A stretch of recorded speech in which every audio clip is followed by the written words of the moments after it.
Hello there, folks, and welcome to the Jefferson Educational Society's Global Summit 12 presentation of a conversation with Reverend Jeffrey Brown on race in America and today's Black Lives Matter movement. I'm Ben Spigot. I'm the Vice President at the JES. In this program, which originally aired live on Thursday, May 13th, 2021, we hear from Reverend Jeffrey Brown, the architect of the Boston Miracle. Before we get into the discussion, Gannon University professor Dr. Paris Baker and I had with Reverend Brown, I'd like to thank all of our event sponsors: Erie Insurance, Erie News Now, the Erie County Gaming Revenue Authority, WQLN Public Media, and the American Tapestry Project, and our Global Summit event partner, the City Club of Cleveland. And I'd like to remind you that you can access additional programs to stream on demand at jeserie.org, where you'll also find a wide range of publications from reports, essays, timely writings, and more. And be sure to like us on Facebook, follow us on Twitter and Instagram, and subscribe to our YouTube channel to stay up to date with all JES content. And now, here's a conversation with Reverend Jeffrey Brown on race in America and today's Black Lives Matter movement. The Reverend Jeffrey Brown once said that he learned his most important lessons in life, quote, not from the hallowed walls of a seminary, but from drug dealers, prostitutes, and gang members. Therefore, he knows what he's talking about. I'm the Reverend Charles Brock, Secretary of the Jefferson Educational Society, and we welcome you to the first ever digital Global Summit Speaker Series. Tonight's special guest, the Reverend Jeffrey Brown, is one of the nation's most articulate spokesmen on race in America and indeed why Black Lives Matter.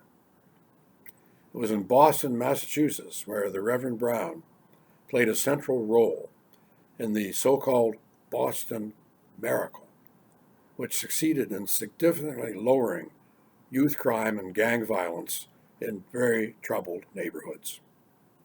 His message of working within stressed communities rather than from outside of them, from the bottom up rather than the top down, resonated with people of many faiths, races, and backgrounds, and made a difference to hundreds of young men and women within an entire community. As a Baptist minister, Reverend Brown has helped cities and police departments across the country address youth violence and develop many plans to make communities safer and fairer. Yet the stakes for peace and justice in America streets today are as great as they ever been. The racial problem is America's original sin. We look forward to hearing what you have to say, Reverend Brown. And now I'd like to introduce Ben Spigot, the Jefferson Vice President. Ben. Thank you, Reverend Brock, and thanks again to Erie Insurance and to all of our sponsors and our event partner, the City Club of Cleveland, for helping to make tonight's event and the rest of the JES's Global Summit 12 all possible. Reverend Brown, welcome back to the JES's Global Summit. Well, it's a pleasure and honor to be here virtually and to see all of you. And I'm glad to meet Dr. Baker as well.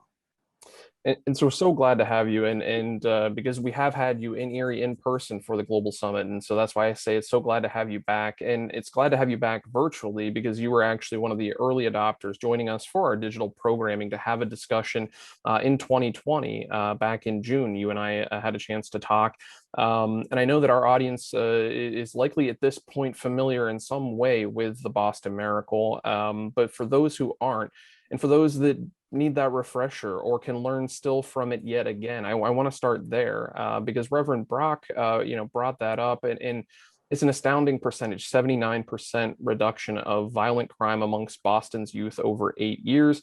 And there was another number with the Boston Miracle, 29, a long span of months without a single youth-involved homicide.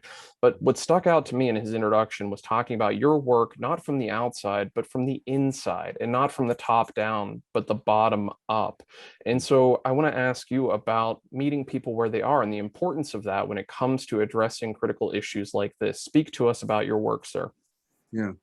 So, and then thank you for that question, Ben, because it's so important to understand that if you're going to engage in this kind of work, in which you will see a reduction in the violence in your community, You can't do it from the outside. You can't do it from within the four walls of your sanctuary. You have to come out of the four walls to meet the youth where they were.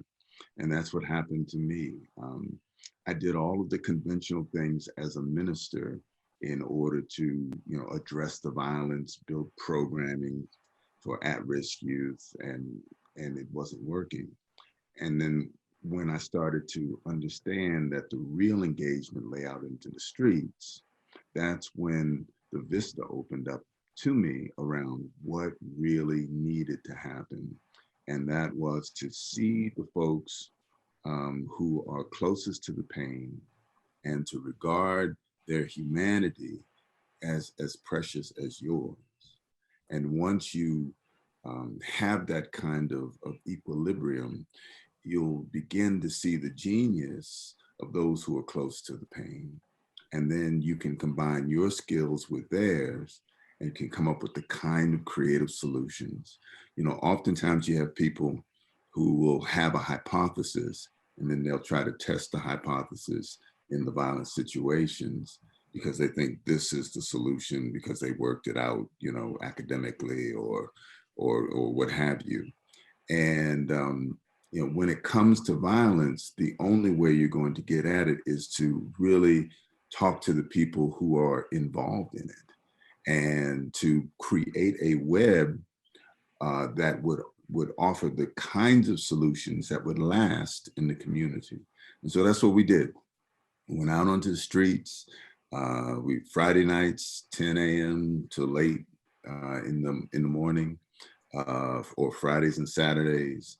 And until we started to have a rhythm of relationships that helped us to understand, the street area. And we came to a revelation that these streets are not separate from our lives, that we are the streets and the streets are us. And if we want to have the neighborhoods that we're fighting for, then we really have to understand the holistic nature of that fight, that we're all in this together. And the only way I'll rise is that everybody rises. And I want to turn to Dr. Baker because I think he's got a great question on this. But before I do, I just want to ask for those thinking, this is something they want to try. This is a solution because this is bold. Go out at 10 o'clock at night, stay out until 3 o'clock in the morning. Mm-hmm. I've got to assume some people might have a fear about that of taking that leap, taking that step, and having the faith that this can work. Going out onto the streets. What did that feel like for you the first night you went out?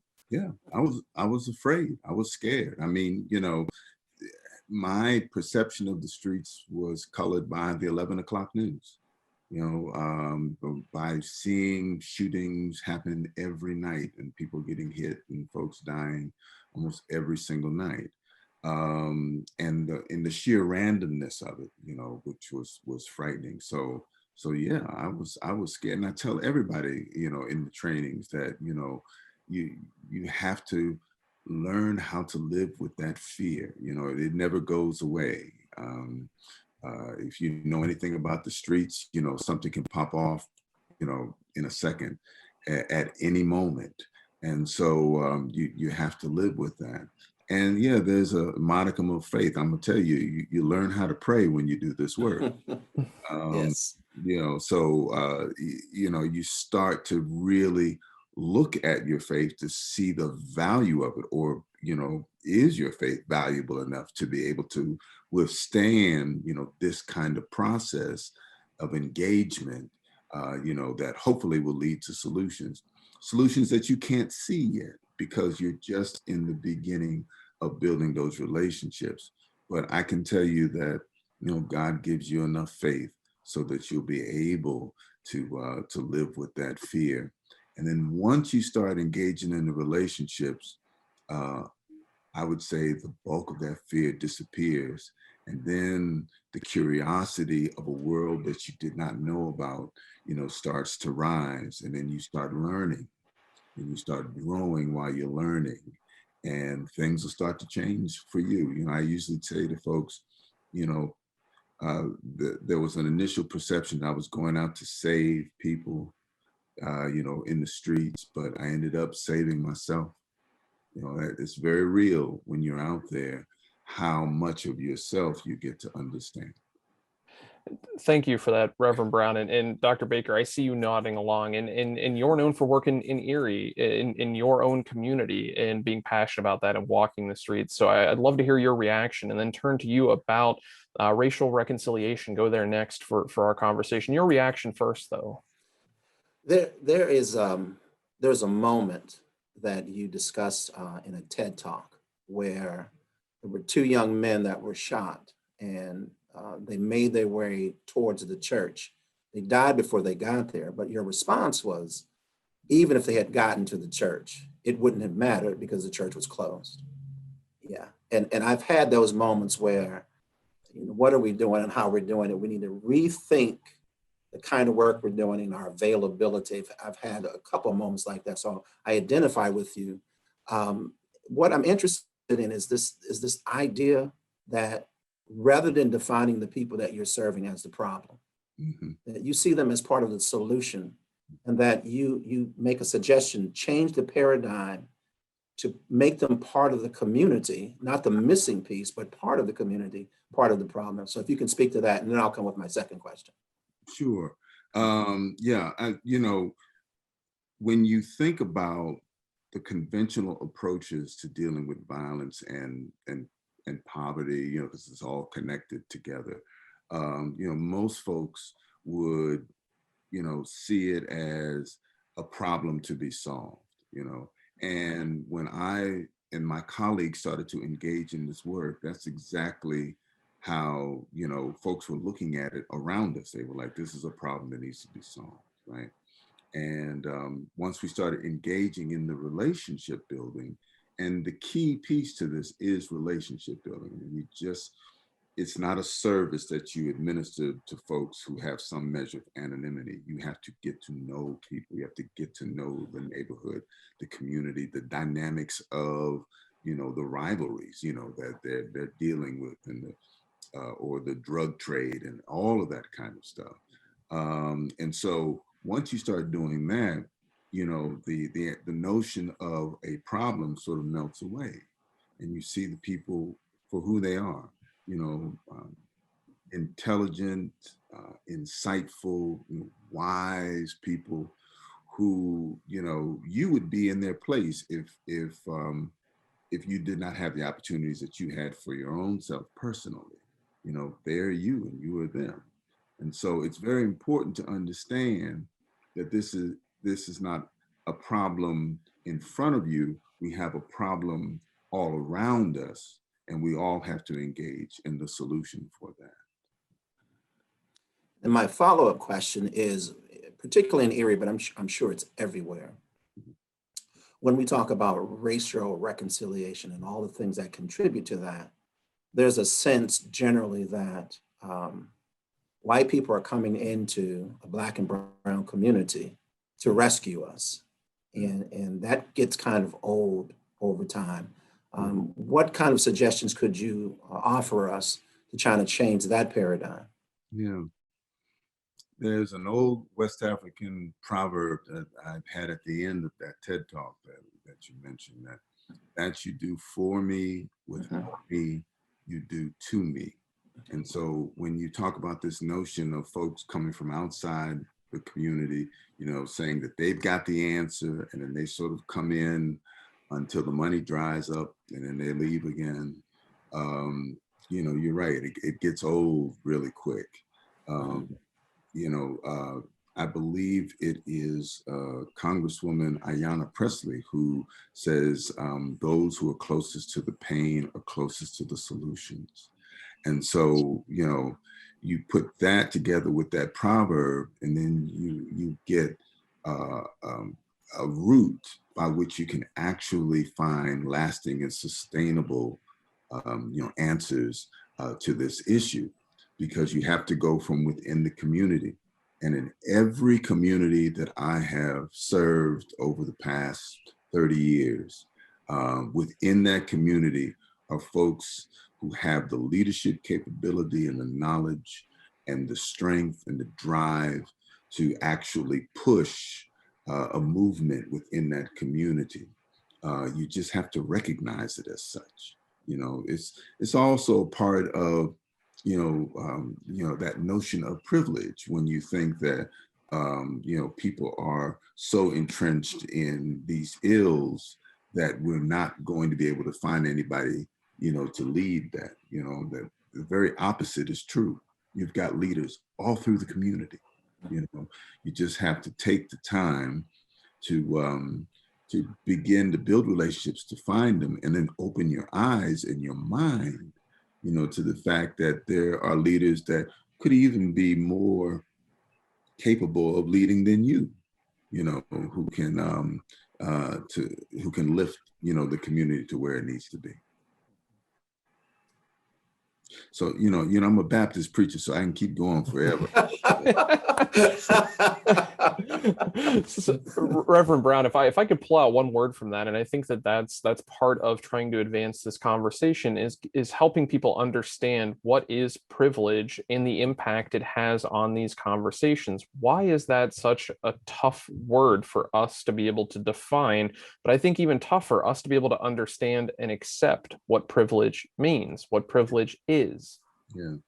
Yeah. I mean, privilege can, in my mind, can take on, several manifestations, but it's that notion of where you are, you were able to do it all on your own, right?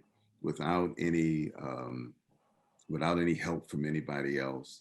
And that if somebody is in a different place, it's their fault, and so your desire to help is out of your magnanimity, but you're bereft of the history of why we are where we are in the first place. For example, the middle class in the United States was built right after World War II with a notion called the GI Bill.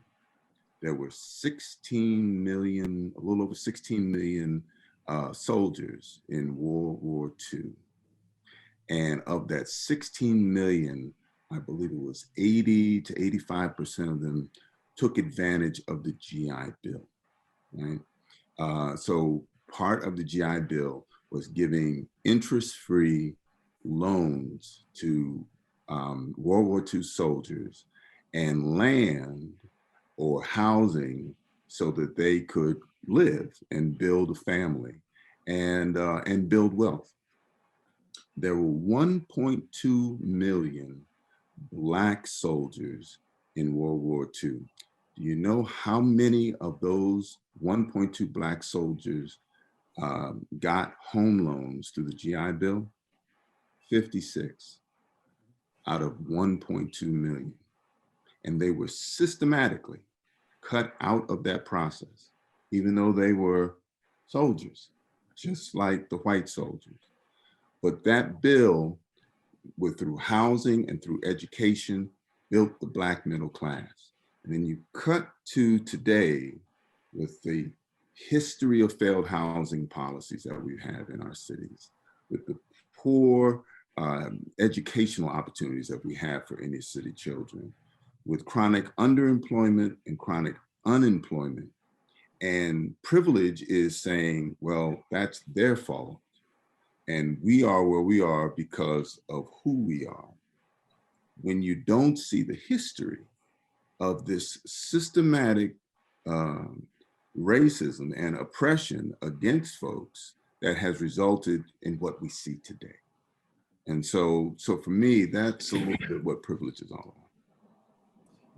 I really appreciate you taking the time to unpack that, because I think you've put that so well of being afforded opportunity, and then those who are clearly locked out of that, and then decades later looking at it and saying, we don't understand what happened or why things are the way they are. And then it takes us that long to recognize or look at that. Dr. Baker, I want to come back to you for another question. But before I do, I want to turn right to an audience question.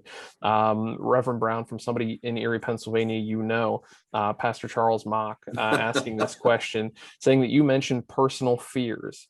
What were some church leadership-based fears that needed to be addressed, and how? Oh, Oh, Charles. First of all, that's my big brother in the ministry. I just want everybody to know that we came out of the same church, St. Paul Baptist Church, Missionary Baptist Church in Harrisburg, Pennsylvania. And Charles was, my big brother. He was my pastor right after our pastor, Reverend Henley, died. And he's just a visionary leader. So, he asked this question because, in churches, and particularly when you have pastors who are going in directions that are unconventional directions, right? You don't always see a pastor going out in the street late at night, trying to deal with gang members and drug dealers. That always has repercussions, and it's because when you are unpacking new directions in faith and in ministry, there tends to be some resistance to that. And there was resistance in my church, for what I was doing. Folks didn't like the fact that, I wasn't, just preaching and visiting the sick and, and all that kind of stuff. I used to have a member who, during our church quarterly meetings, shake her little bony finger at me and say, God didn't call you to be out on the street. God called you to preach and to visit the sick, which meant visit her, by the way, and, preach on Sundays. And then that was it. And that was because there was a fear, around where this change would go. Okay, pastor's out there, but does he want me to go out there? I'm a deacon in the church. Should I do that as well? Should I engage in this as well? And the answer is yes. But to convince folks, can be difficult. So yeah, there were fears about, bringing that new wine. And then, additional fears around creating the new wineskin for that new wine. But, in the end, if you really are doing God's work, God has a way of moving that pathway forward. Thank you, Reverend Brown, for that. And thank you, Pastor Mock, for the question. And a friendly reminder to everybody tuned in, we are taking your questions using the Q&A function of the webinar. We're going to work our way to work through as many of those as we can throughout the course of this event. Dr. Baker, I'm going to go back to you while I check in on the Q&A section in this webinar. So Dr. Baker, to you. Yes. You have a very interesting way of discussing pastoring and preaching that I just fell in love with. Mm-hmm. And I'm really interested in this notion. In order to be a good pastor on the street, you don't preach, you listen. So talk to me about the listening and what are the people in the community saying to you? Right. So, one of the things that I've always said in trainings and in the teachings that, one of the pivotal functions of engaging in this work is that you don't preach, you have to listen. Mm-hmm. And, there's a very practical reason why, right? You don't know the environment, you don't know the people. There's so much that you do not know that you have to learn, right? Mm-hmm. And part of our approach is different from what many pastors are trained to do, right? So because, the evangelical movement had hit, not only, American churches, but Black churches, people think along those lines of evangelistic, movement. And, you got to go out there and with a tract in your hand and do you know Jesus, and that's the function of engagement, but that's not the function, as a Christian. It's not the only function. Matter of fact, James says that, if you find somebody hungry, the first thing you don't do as the first thing, give them the gospel, you feed them first, and people on the street don't want to read the Bible. They want to see it. They want to be able to understand the Bible that's in you and how it functions, and does it function in the way that Jesus would function if he was out there on the street. And so, and I always tell folks, if you engage in this work, you have to have humility, because the underbelly of the church shows out on the street, right? There are people who are out there who've been hurt by the church, people out there who have been rejected by the church. There are folks who are out there who have been hurt by church people. They get hurt by them, and then they see them walk into this holy building, and it just blows their mind. And so, this is not, this triumphal, I've got this great thing that I'm going to give you. This is really one of those humbling journeys of reconciliation, right? Because there are folks who've had some really bad experiences, and they don't know what a good experience looks like. And so you're that person to be able to offer that, if you have enough humility and stop looking at church as some kind of, abacus where you just sort of add up members and that sort of shows your greatness. The devil is a lie. Jesus would never do that. And Reverend Brown, I think that speaks right to one of the questions in the Q&A section right now. People were asking, what is it that you did on the streets that was successful? And I think that's the target example right there is you drew from James, encountering a hungry person. You don't start teaching them the gospel, you feed them first. What other, are there other examples, other moments, other memories that you have from your early work in testing this out that was successful when you were on the streets? Things that I think folks are looking to see if they can apply here in their own community. Yeah, I mean, what we did was that we were unafraid to ask, those who are on the street, what do you see as the solution to all of this? And you'd be surprised of not only the simplicity of it, but the power of that simplicity. Once you do, that kind of inquiry. So it could be anything from, I need you to just keep coming around here. I need you to keep coming around here and keep encouraging me, because, sometimes I'm doing all right. Sometimes I'm not, so, help me to see it. Then there are folks who would say, that you need to do something big, and they start outlining that, and so then you start engaging in that process. In the 2000s, when we were out on the streets, it became clear that what they wanted from people like myself is a mediator, so you had guys who were shooting on sight, or, or some small thing like you stepped on someone's sneaker would turn into somebody getting shot. And so they were looking for like a third person mediator who can come in and help somebody squash a beef, or resolve an issue. And so we started doing that, and the guys were like, well, how big do you want this to be? Can we do this for the whole city? And so we had a citywide ceasefire, as a result of that. And our first ceasefire that we did was so successful that that there were no shots fired from Thanksgiving to, I think it was somewhere around the 15th of December.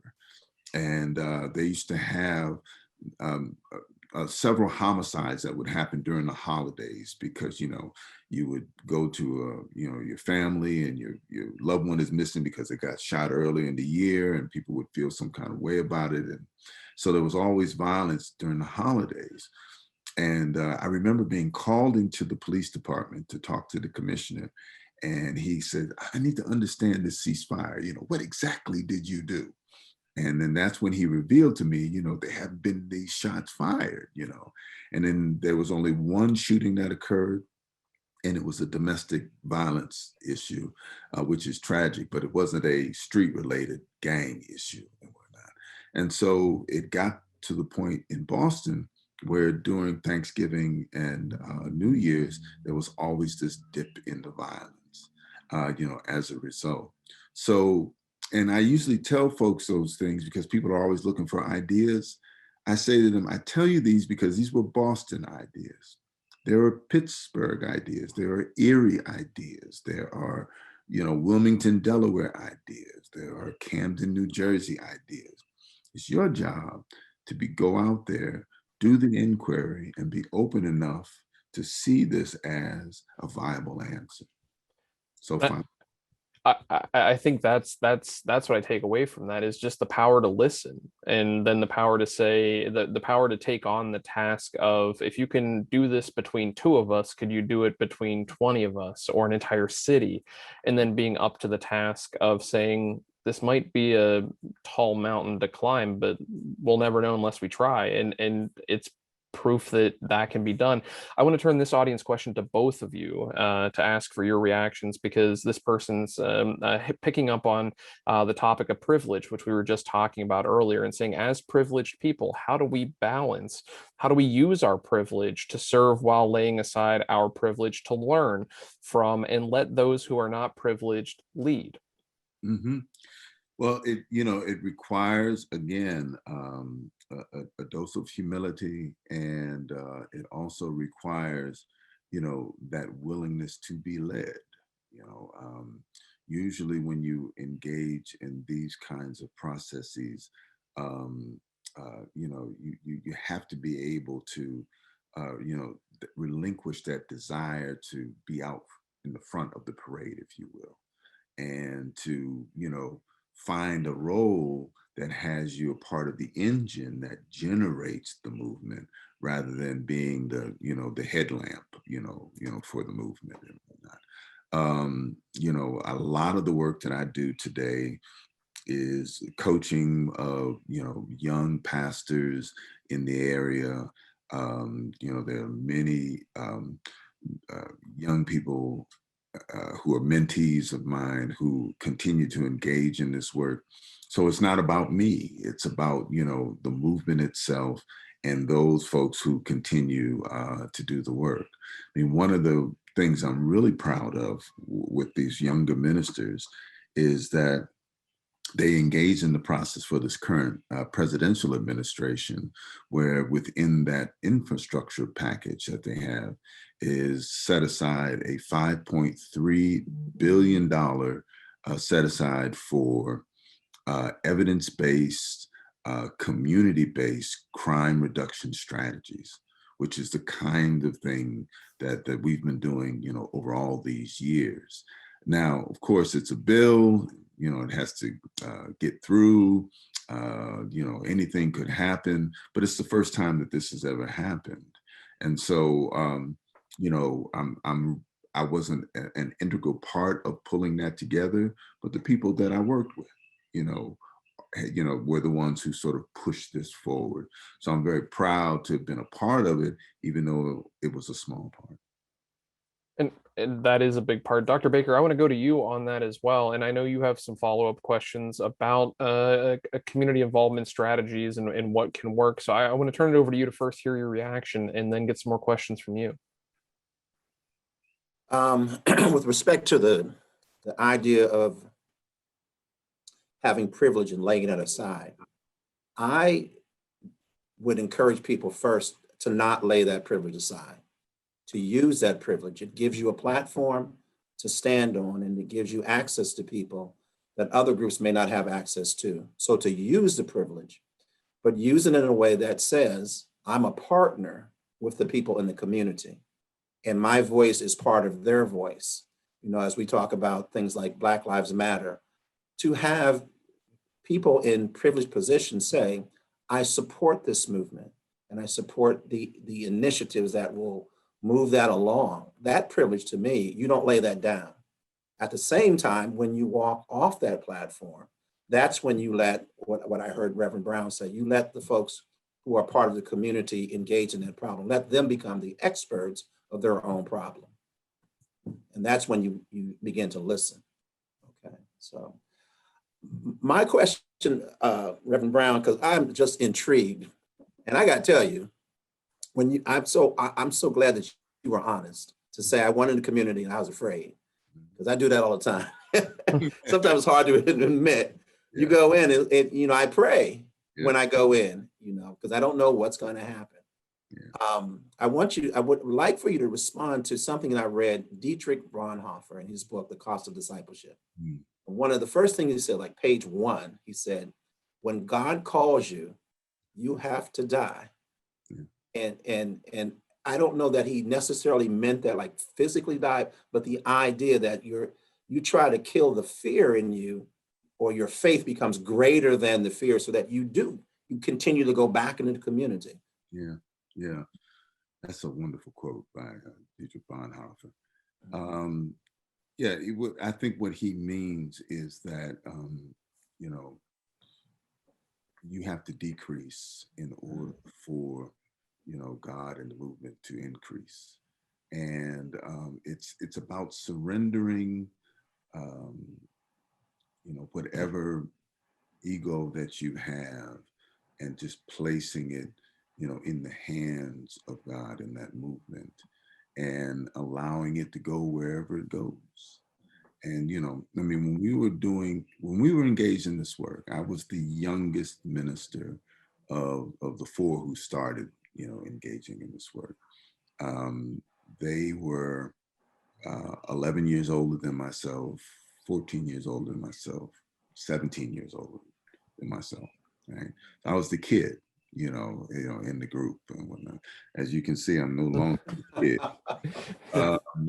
But during that period of time, it became clear to me that there was so much for me to learn that I really didn't have time to, do any political maneuvering, within the group. But I was just happy to be a part of it, and to be a part of the relationship building and getting to know people. A lot of them were like around my age at the time. And to be able to go into quarters of power and advocate, for services or a change in services, because when you look at things from below, you get to see how things actually work, as opposed to how people propose for it to work, and then they kind of put the money in and they kind of walk away and don't even think about whether it's working or not, right? So we were able to go into the quarters of power and say, what you put together is not really working.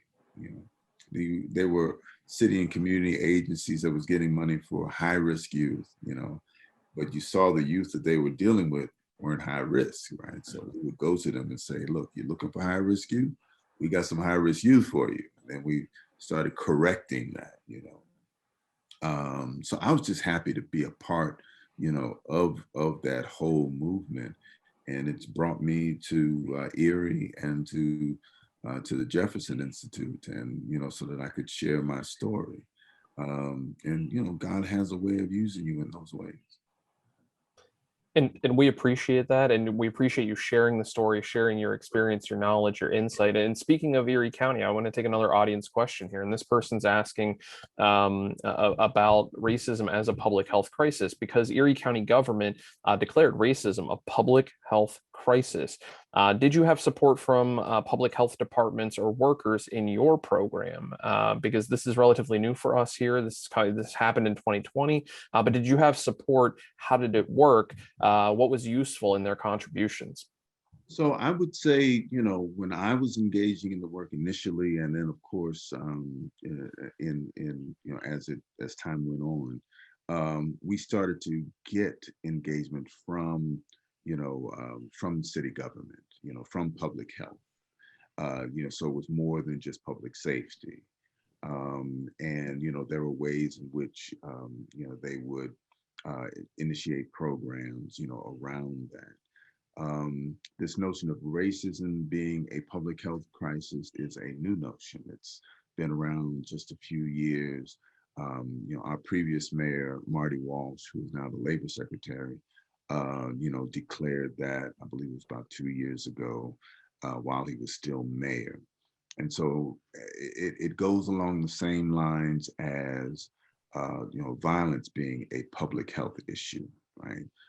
So, that whole Chicago ceasefire school that, sort of built that as looking at violence in the same way you look at diseases, you know, and how do you diagnose it? Can you diagnose it correctly and come up with the correct prognosis, you know, for healing?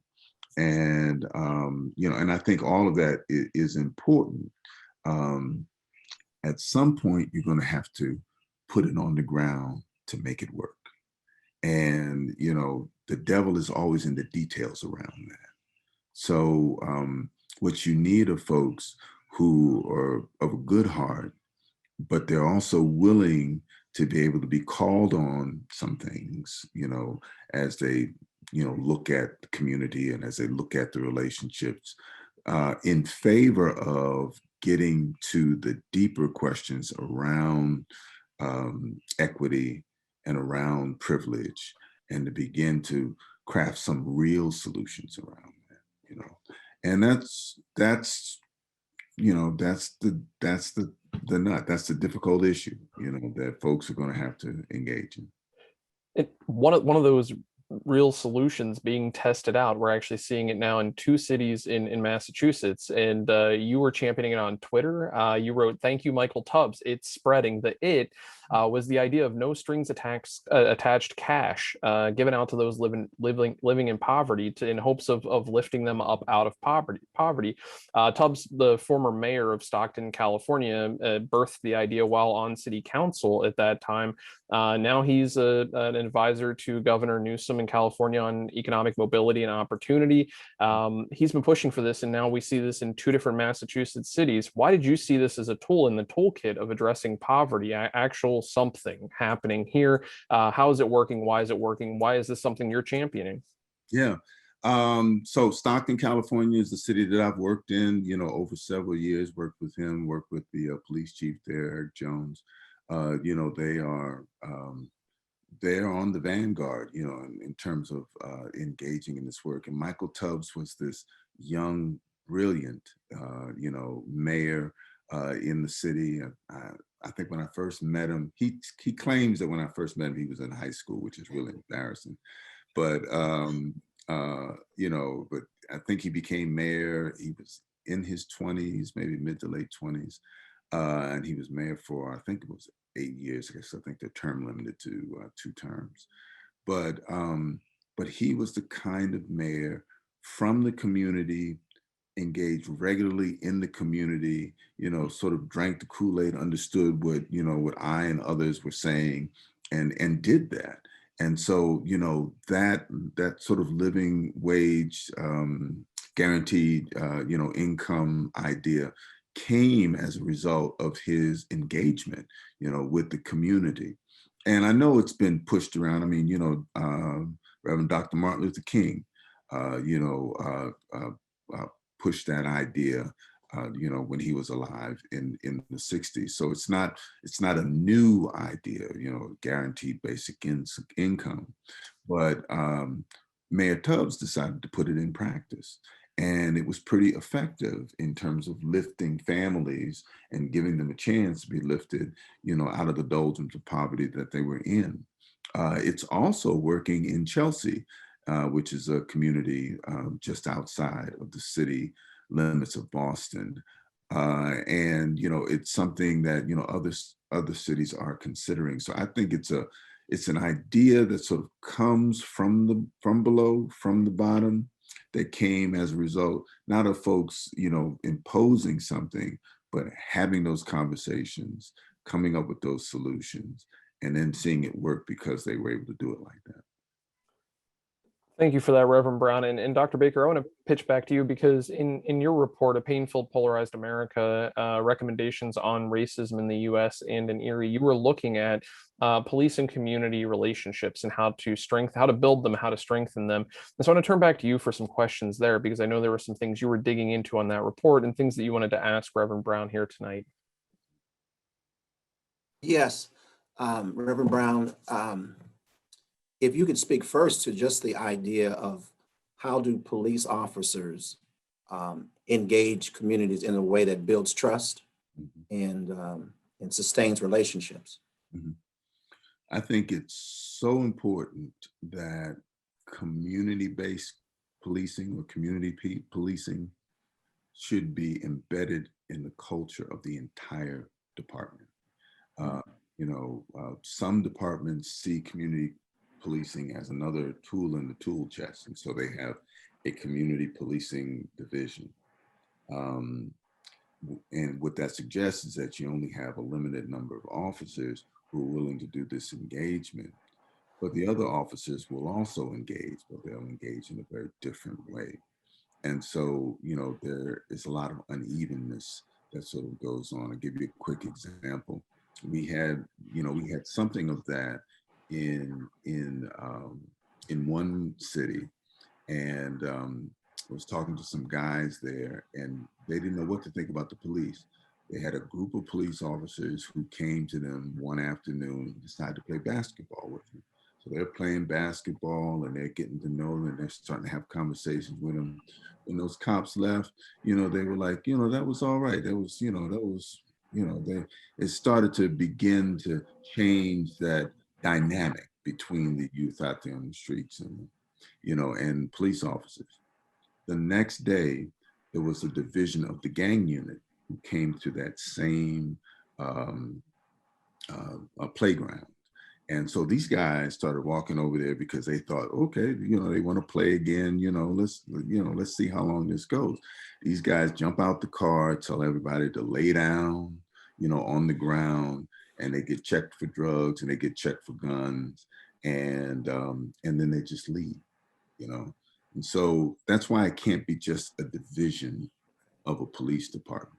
It has to be embedded in the culture.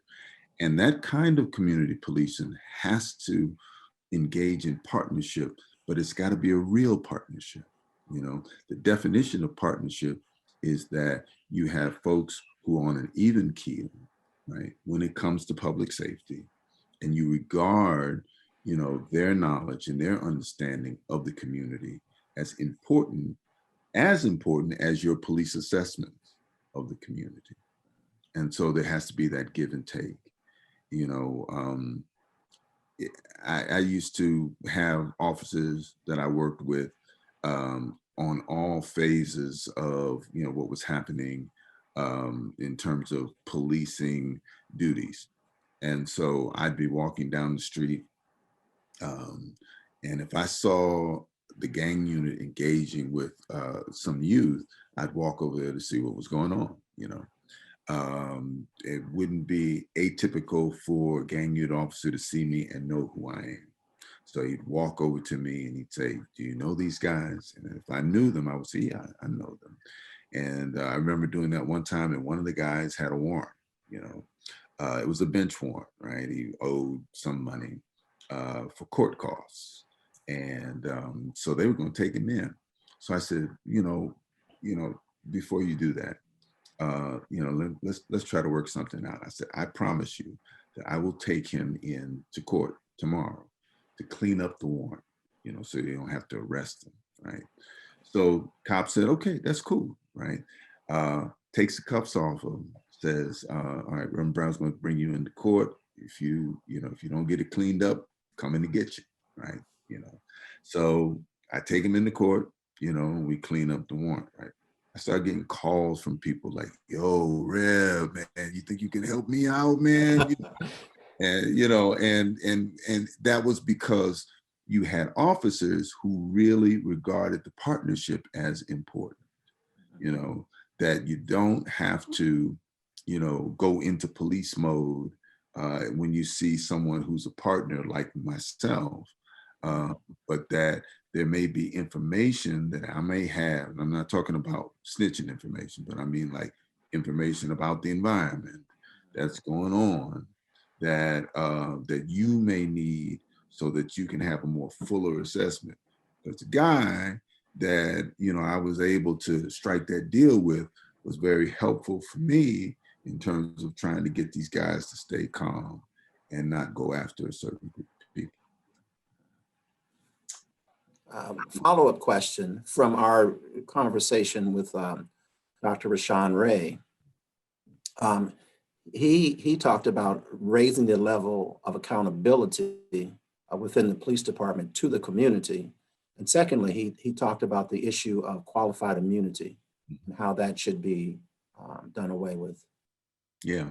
I mean, that's the big buzzword now. I mean, if you look at the George Floyd Act that's being pushed through Congress and negotiated with Cory Booker and Tim Scott, um, you know, I should say Senator Booker and Senator Scott. Yeah. You know, qualified immunity is that soft bone in the pot, if you will, you know, that they're wrestling with. But I would say that there are twin tools, and one of them is accountability. The other one is transparency.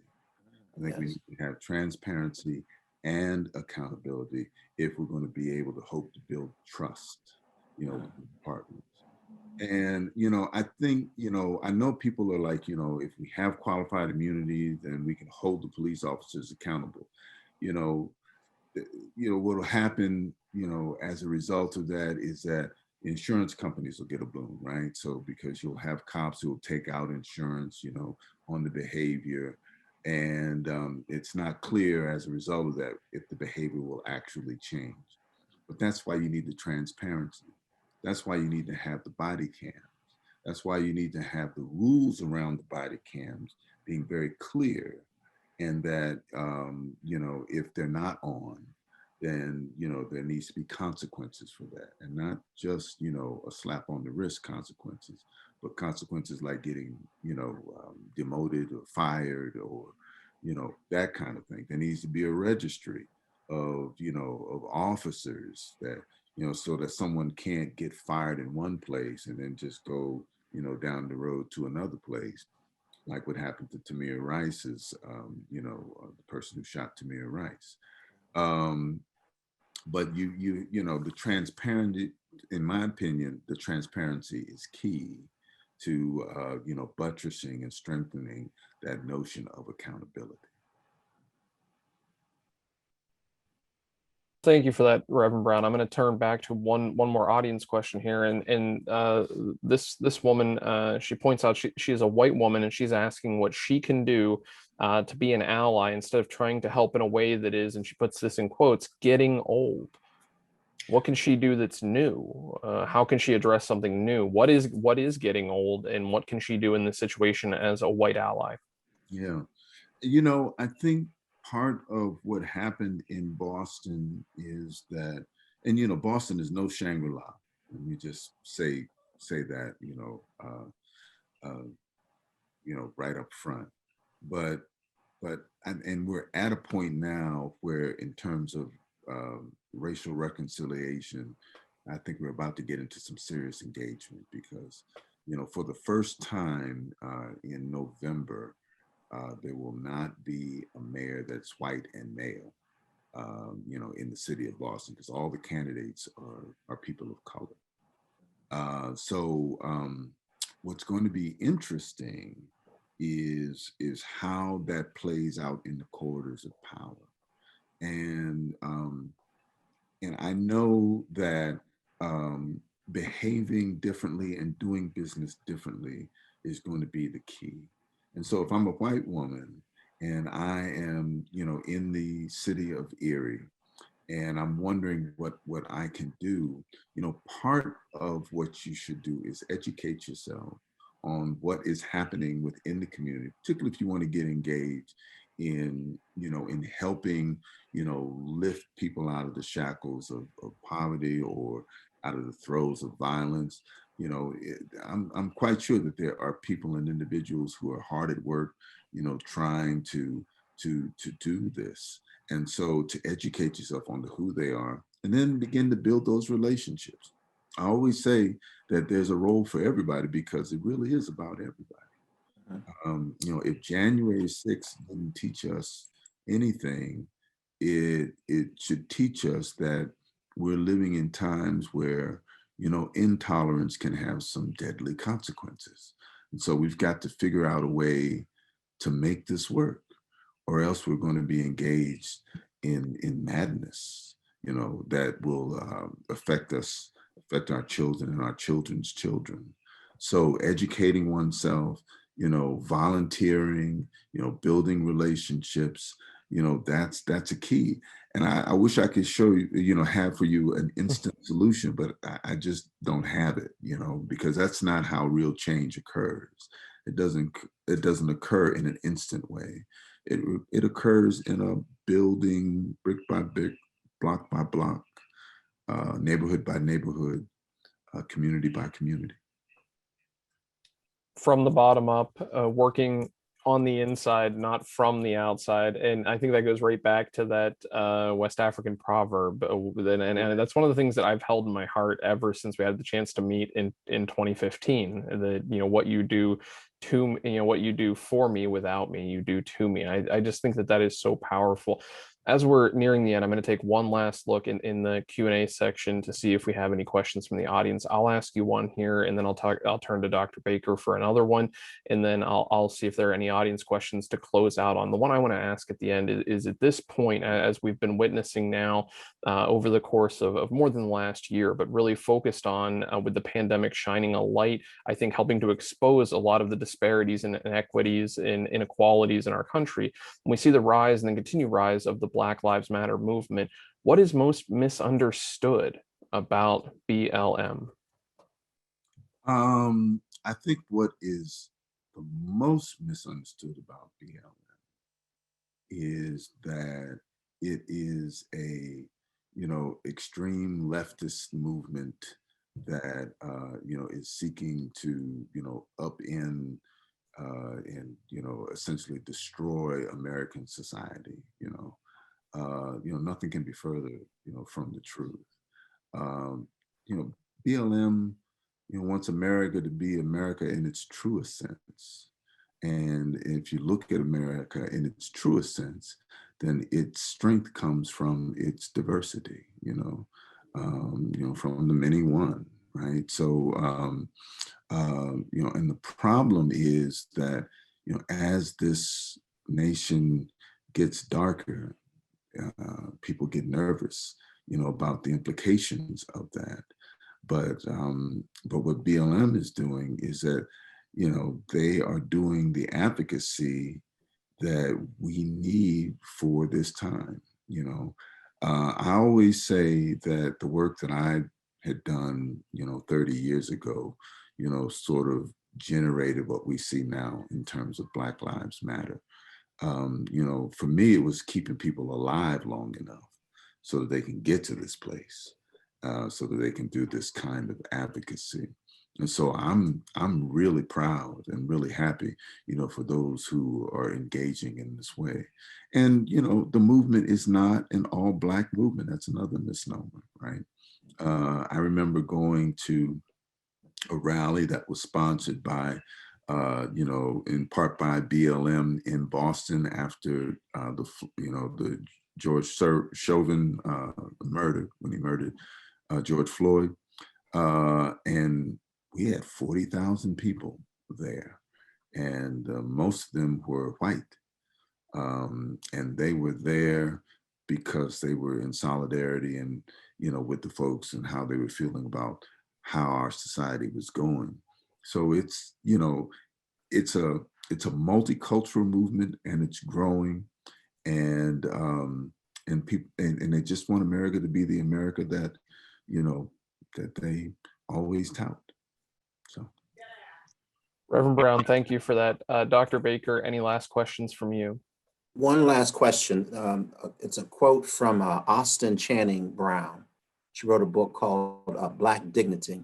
She says, "Hope dies 1,000 deaths and is resurrected 1,000 times." Right. So how do you instill hope in communities that might have dealt with this one issue for decades? Yeah, that's a great quote, man. That's a great quote. It's the persistence and the resilience of the spirit that is within us and that spreads among us that continues to allow hope to live and to die and to live again. And I've been in some really tough communities. I've been in Oakland, California, and in Camden, New Jersey, um, Philly, Baltimore, you know, I mean, lots of communities, Indianapolis, you know. And when I would get to like Oakland, for example, it just seemed like this hopeless situation. They had an area of about 40 blocks that they called the killing zone. And, you know, if you lived in that area, the likelihood that you were going to die, you know, just sort of increased almost exponentially. Anybody who has any association with Oakland, you know what I'm talking about. But, you know, those ministers rose and they had a 50% reduction in homicides over a several year period. You know, so when people thought Oakland was just an impossible thing, you know, suddenly, you know, you had, you know, this revival of the spirit, and when people actually came together to make a real difference. So, you know, and it really is about being able to connect spirit to spirit and to you know, encourage each other. You know, that really builds that kind of hope, and it could happen anywhere. It can happen in Erie. And that's such a powerful note. And I'm so tempted to say let's end right there, but I think this final audience question speaks right at that. And it's asking you to speak to, because we've heard a lot about listening and a lot about working from the inside out and being present to the moment. And this person's asking you to speak to not only listening, but the willingness to help somebody have the willingness to change their perspective and frame of reference. So not just to hear what's happening, but to understand it, process it, and experience that change themselves. How do you help encourage that? How do you create the environment for it? How do we get there beyond just hearing, but processing and evolving? Yeah, yeah. You know, social change happens collectively, and you cannot be a part of a movement of change without changing yourself. And so, you know, if you are going to engage in this work, you have to be open to ending up being a different person than you were when you got into it. And that can be a daunting challenge. I'll be honest with you. My faith has changed, you know, as a result. I preach very differently today than I did when, you know, I first started out doing it. So it's not about how do you change other people. Do you have the courage to listen to yourself as you change? And do you have the courage to embrace that and to say, this is where we need to go?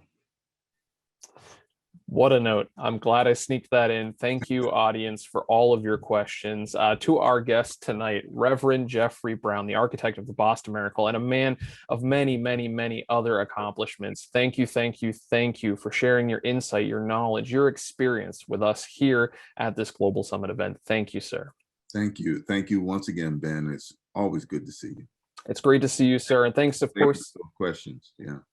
And I was going to say, absolutely. Thanks, of course, goes out to my co-moderator and outstanding scholar, Dr. Paris Baker. Thank you, thank you, thank you, as well as the entire JES team under the leadership of our president, Dr. Ferki Faradi, and the JES Board of Trustees under the leadership of our chairwoman, Joyce Savacchio, and to all of our event sponsors, Erie Insurance, Erie News Now, the Erie County Gaming Revenue Authority, WQLN Public Media, and the American Tapestry Project, and to the Global Summit event partner, the City Club of Cleveland, and of course, to all of you watching along at home. Thank you for tuning in. These programs and discussions and the exchange of information and ideas would not be possible without you. Folks, for more information about the JES, including how to register for additional Global Summit events, which you see on your screen right now, please visit our website, jeserie.org.